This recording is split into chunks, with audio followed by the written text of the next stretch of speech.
শ্রীমদ্ ভগবদ্গীতার চতুর্থ অধ্যায়, যা জ্ঞানযোগ নামে পরিচিত, সেখানে ভগবান শ্রীকৃষ্ণ অত্যন্ত নিগূঢ় তত্ত্ব আলোচনা করেছেন। এই অধ্যায়ের সপ্তদশ শ্লোকে কর্মের গতি এবং তার সূক্ষ্মতা সম্পর্কে বিশেষ আলোকপাত করা হয়েছে। অর্জুনের বিভ্রান্তি দূর করতে এবং মানুষকে সঠিক পথের দিশা দিতে এই শ্লোকটি অত্যন্ত তাৎপর্যপূর্ণ। কর্মণো হ্যাপি বৌদ্ধবং বৌদ্ধ ব্যঞ্চ বিকর্মণ অকর্মণশ্চ বৌদ্ধবং গহনা কর্মণ গতি। এই শ্লোকের শব্দার্থ ও অন্বয় করলে দেখা যায় যে কর্মের প্রকৃত স্বরূপ জানা উচিত এবং নিষিদ্ধ কর্ম বা বিকর্ম সম্পর্কেও সম্যক জ্ঞান থাকা আবশ্যক। সেই সঙ্গে অকর্ম বা কর্মত্যাগের প্রকৃত অর্থ বোঝা প্রয়োজন, কারণ কর্মের গতি অত্যন্ত রহস্যময় এবং দুর্ভেয়। কর্মের স্বরূপ ও শ্রেণী বিভাগ। ভগবান শ্রীকৃষ্ণ এখানে কর্মকে মূলত তিনটি ভাগে ভাগ করেছেন, যা সাধারণ মানুষের বুদ্ধির অতীত। প্রথমত, কর্ম বলতে শাস্ত্রবিহিত সেই সব কাজকে বোঝায় যা মানুষের স্বভাব ও সামাজিক স্থিতি অনুযায়ী পালনীয়। প্রতিটি মানুষের কিছু নির্ধারিত কর্তব্য থাকে যা সম্পাদন করলে চিত্ত শুদ্ধ হয়। তবে কেবল কাজ করলেই হয় না, সেই কাজের পেছনে উদ্দেশ্য কি তাও বিচার্য। দ্বিতীয়ত, বিকর্ম হল সেই সব কাজ যা শাস্ত্রীয় বিধানের পরিপন্থী বা যা অনিষ্টকারী। বিকর্ম মানুষকে অধঃপতনের দিকে নিয়ে যায় এবং মোক্ষ লাভের পথে অন্তরায় সৃষ্টি করে। লোভ, মোহ বা ক্রোধের বশবর্তী হয়ে মানুষ যখন কোনো অন্যায় কাজ করে তখন তাকে বিকর্ম বলা হয়। শ্রীকৃষ্ণ অর্জুনকে সতর্ক করেছেন যে এই বিকর্ম সম্পর্কে জ্ঞান থাকা জরুরি, যাতে মানুষ সচেতনভাবে তা বর্জন করতে পারে। তৃতীয়ত, অকর্ম একটি অত্যন্ত উচ্চ স্তরের ধারণা। আপাত দৃষ্টিতে অকর্ম মানে কাজ না করা মনে হলেও আধ্যাত্মিক পরিভাষায় এর অর্থ গভীর। অকর্ম হল সেই অবস্থা যেখানে মানুষ বাহ্যিকভাবে কাজ করলেও অন্তরে তার কোনো ফলের প্রত্যাশা থাকে না। যখন কোনো ব্যক্তি নিজেকে কর্তা বলে মনে না করে পরমেশ্বরের চরণে সমস্ত কর্ম উৎসর্গ করেন, তখন সেই কর্ম আর তাকে আবদ্ধ করতে পারে না। এই নিষ্কাম কর্মই প্রকৃতপক্ষে অকর্ম। কর্মের গহনা গতি বা রহস্যময়তা। শ্লোকের শেষ অংশে বলা হয়েছে যে কর্মের গতি গহনা, অর্থাৎ অত্যন্ত জটিল।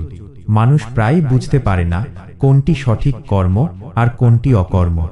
অনেক সময় আমরা যাকে পুণ্য কাজ মনে করি তার মধ্যে অহংকার লুকিয়ে থাকতে পারে, যা বন্ধনের কারণ হয়।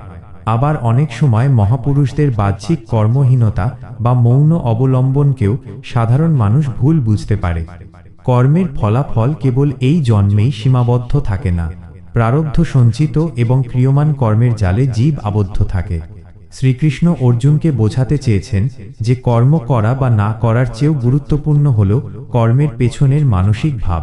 যদি কেউ নিরাসক্ত হয়ে কেবল ভগবানের সন্তুষ্টির জন্য যুদ্ধ করে, তবে সেই আপাত হিংসাত্মক কাজও অকর্মের পর্যায়ে পড়ে। অন্যদিকে কেউ যদি লোক দেখানোর জন্য তপশ্চর্যা করে, তবে তা বিকর্মের সমান হতে পারে। আধ্যাত্মিক তাৎপর্য ও জীবন দর্শন। এই শ্লোকটি আমাদের শেখায় যে আধ্যাত্মিক পথে চলতে গেলে কেবল অন্ধভাবে কাজ করে যাওয়া যথেষ্ট নয়। বিচার বুদ্ধি প্রয়োগ করে জানতে হবে কোনটি করণীয় এবং কোনটি বর্জনীয়। কর্মের এই সূক্ষ্ম বিজ্ঞান জানলে মানুষ সংসার চক্র থেকে মুক্তি পেতে পারে। শ্রীকৃষ্ণের এই উপদেশ আমাদের প্রাত্যহিক জীবনের প্রতিটি ক্ষেত্রে প্রযোজ্য। আমরা যখন অফিসে কাজ করি বা পরিবারে সময় দিই, তখন যদি নিজেদের ফলের আশা থেকে মুক্ত রাখতে পারি, তবেই আমরা কর্মের প্রকৃত গূঢ় রহস্য ভেদ করতে পারব।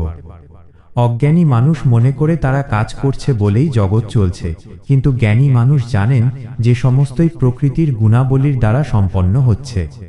এই শ্লোকের মাধ্যমে ভগবান আসলে অর্জুনকে সেই দিব্য জ্ঞানের দিকে চালিত করছেন, যেখানে কর্ম আর বন্ধন নয়, বরং মুক্তির সোপান হয়ে ওঠে। কর্মের এই রহস্যময়তা বুঝতে গেলে গুরু ও শাস্ত্রের শরণাপন্ন হওয়া প্রয়োজন, কারণ নিজ বুদ্ধিতে কর্ম, বিকর্ম ও অকর্মের পার্থক্য নিরূপণ করা প্রায় অসম্ভব।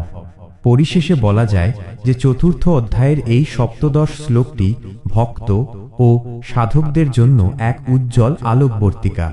এটি আমাদের শেখায় যে নিষ্কাম কর্মই হল প্রকৃত জ্ঞান।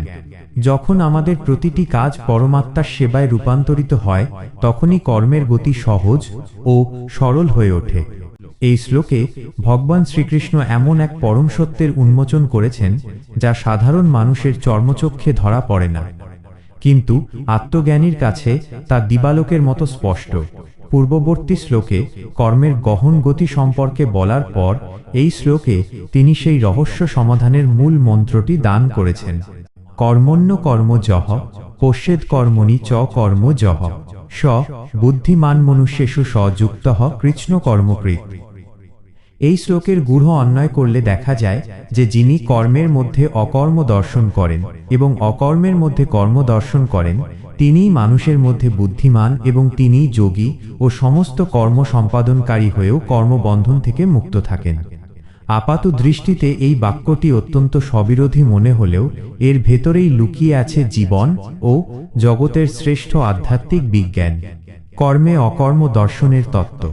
কর্মের মধ্যে অকর্ম দেখার অর্থ হল বাহ্যিকভাবে শরীরের দ্বারা বিবিধ কাজ সম্পন্ন হলেও অন্তরে নিজেকে অকর্তা বলে অনুভব করা। একজন সাধারণ মানুষ যখন কোনো কাজ করেন তখন তিনি মনে করেন যে তিনি নিজে সেই কাজটি করছেন এবং সেই কাজের ফলাফল ভোগ করার অধিকারও তার আছে। এই যে কর্তা হওয়ার অভিমান এবং ফলের প্রতি আসক্তি, এটাই মানুষকে কর্মের জালে আষ্টে পৃষ্ঠে বেঁধে ফেলে। শ্রীকৃষ্ণ বলছেন যে জ্ঞানী ব্যক্তি বোঝেন যে তার আত্মা প্রকৃতপক্ষে কিছুই করে না। প্রকৃতি বা প্রকৃতির গুণসমূহ ইন্দ্রিয়ের মাধ্যমে কাজ করে চলেছে। সমুদ্রের উপরে যেমন ঢেউ খেলে যায় কিন্তু সমুদ্রের অতল গভীরে কোনো চাঞ্চল্য থাকে না, ঠিক তেমনি একজন স্থিতপ্রজ্ঞ ব্যক্তির শরীর ও মন জগতের প্রয়োজনে নানা কাজ করে গেলেও তার অন্তরাত্মা সর্বদা স্থির, শান্ত এবং নিস্পৃহ থাকে। এই যে কাজের ভিড়েও অন্তরের পূর্ণ প্রশান্তি এবং কর্মফলের বন্ধনহীনতা, একেই বলা হয় কর্মে অকর্ম দর্শন। একজন সেবক যখন তার প্রভুর কাজ করেন তখন তিনি জানেন যে লাভ বা লোকসান প্রভুর, তার নিজের নয়। ঠিক এই ভাবটি যখন ভগবানের প্রতি অর্পিত হয় তখন কর্ম আর কর্ম থাকে না, তা অকর্মে পরিণত হয়। অকর্মে কর্ম দর্শনের নিগূঢ় রহস্য। শ্লোকের দ্বিতীয় অংশটি আরও বেশি চমকপ্রদ, যেখানে অকর্মের মধ্যে কর্ম দেখার কথা বলা হয়েছে। সাধারণ অর্থে অকর্ম মানে হল হাত পা গুটিয়ে অলস হয়ে বসে থাকা বা কোনো কাজ না করা।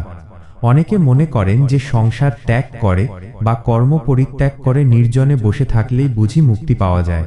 কিন্তু শ্রীকৃষ্ণ সতর্ক করে বলছেন যে বাহ্যিক এই নিশ্চলতা বা কর্মহীনতা প্রকৃত অকর্ম নয়। যদি কারো শরীর স্থির থাকে অথচ মন সংসারের নানা চিন্তায়, কামনায় বা বাসনায় অস্থির হয়ে থাকে, তবে সেই অলসতা বা নিশ্চলতাও এক ধরনের ঘোরতর কর্ম। মনের এই চঞ্চলতা মানুষকে আরও বেশি করে কর্মফলের ভাগী করে তোলে। একে বলা হয় অকর্মে কর্ম দর্শন। অর্থাৎ বাইরে থেকে মনে হচ্ছে মানুষটি কিছু করছে না, কিন্তু তার সূক্ষ্ম মন বা অহংকার নিরন্তর বাসনার জাল বুনে চলেছে, যা তাকে বন্ধন মুক্ত হতে দেয় না। প্রকৃত সন্ন্যাস বাইরে থেকে কর্ম ত্যাগ করার নাম নয়, বরং অন্তরের আসক্তি ত্যাগ করার নাম। তাই যিনি অকর্মের ভান করেন কিন্তু অন্তরে আসক্তি পোষণ করেন, তার সেই অকর্ম ও কর্মের সমান ফল দান করে। বুদ্ধিমান ও যুক্ত পুরুষের লক্ষণ। ভগবান শ্রীকৃষ্ণ এই শ্লোকে সেই ব্যক্তিকে বুদ্ধিমান বলে অভিহিত করেছেন যিনি কর্ম ও অকর্মের এই সূক্ষ্ম প্রভেদ বুঝতে পেরেছেন। বুদ্ধিমান বলতে এখানে সাংসারিক চতুরতা বোঝানো হয়নি, বরং আধ্যাত্মিক বিচার বুদ্ধি সম্পন্ন ব্যক্তিকে বোঝানো হয়েছে। একজন যুক্ত পুরুষ অর্থাৎ যিনি পরমাত্মার সঙ্গে যুক্ত হয়েছেন, তিনি জানেন যে জগতের প্রতিটি কাজই ভগবানের এক বিরাট লীলা। তিনি নিজে নিমিত্ত মাত্র হয়ে সেই কাজ সম্পাদন করেন। এমন ব্যক্তি যখন আহার করেন তখন তিনি কেবল ক্ষুধা নিবারণ করেন না, বরং সেই অন্ন ভগবানকে নিবেদন করেন। যখন তিনি যুদ্ধ করেন বা সংসার ধর্ম পালন করেন তখন তিনি তা কর্তব্যের খাতিরে করেন, আসক্তির কারণে নয়। এইভাবে তিনি কৃষ্ণ কর্মকৃৎ অর্থাৎ সমস্ত কর্ম সুষ্ঠুভাবে সম্পাদন করেও তার ফল থেকে নির্লিপ্ত থাকেন। আগুনের শিখা যেমন সবকিছু ভস্মীভূত করে দেয়, আত্মজ্ঞানও তেমনি মানুষের সমস্ত কর্মের বন্ধনকে পুড়িয়ে ছাই করে দেয়। এই দিব্য দৃষ্টি লাভ করলে মানুষের কাছে কর্ম আর বোঝা হয়ে থাকে না, বরং তা উপাসনার রূপ নেয়। মানব জীবনে এই শ্লোকের প্রয়োগ ও গুরুত্ব। বর্তমান যুগের কর্মব্যস্ত জীবনে এই শ্লোকটি অত্যন্ত প্রাসঙ্গিক। মানুষ আজ কাজের চাপে পিষ্ট এবং দুশ্চিন্তায় জর্জরিত, কারণ তারা প্রতিটি কাজের সঙ্গে নিজেদের অহংকারকে জড়িয়ে ফেলে। শ্রীকৃষ্ণের এই উপদেশ আমাদের শেখায় যে কর্ম থেকে পালাবার প্রয়োজন নেই, বরং কর্মের ধরন পরিবর্তনের প্রয়োজন আছে। যদি আমরা এই শ্লোকের শিক্ষা হৃদয়ে ধারণ করতে পারি, তবে অফিসের কাজ, ঘরের দায়িত্ব বা সামাজিক কর্তব্য কোনোটিই আমাদের অশান্তির কারণ হবে না। ফলের আশা ত্যাগ করে কেবল সেবাভাবে কাজ করলে মন পবিত্র হয় এবং চিত্ত শুদ্ধ হয়। এই শ্লোকটি প্রকৃতপক্ষে মানুষের মানসিক স্বাস্থ্য এবং আধ্যাত্মিক উত্তরণের মহৌষধ। যিনি কর্মে অকর্ম দেখেন, তিনি ব্যস্ততার মাঝেও নির্জনতা খুঁজে পান, আর যিনি অকর্মে কর্ম দেখেন, তিনি নির্জনতায় থেকেও জগতের হিতে কাজ করে যান। এই পরম সাম্যাবস্থাই হল গীতার লক্ষ্য। কর্মের চাকা নিরন্তর ঘুরছে, কিন্তু সেই চাকার কেন্দ্রে যিনি স্থির হয়ে বসে আছেন, তিনিই প্রকৃত যোগী। অর্জুনকে এই তত্ত্ব বুঝিয়ে শ্রীকৃষ্ণ তাকে যুদ্ধের জন্য উদ্বুদ্ধ করেছিলেন, যাতে তিনি ক্ষত্রিয় ধর্ম পালন করেও পাপের ভাগী না হন।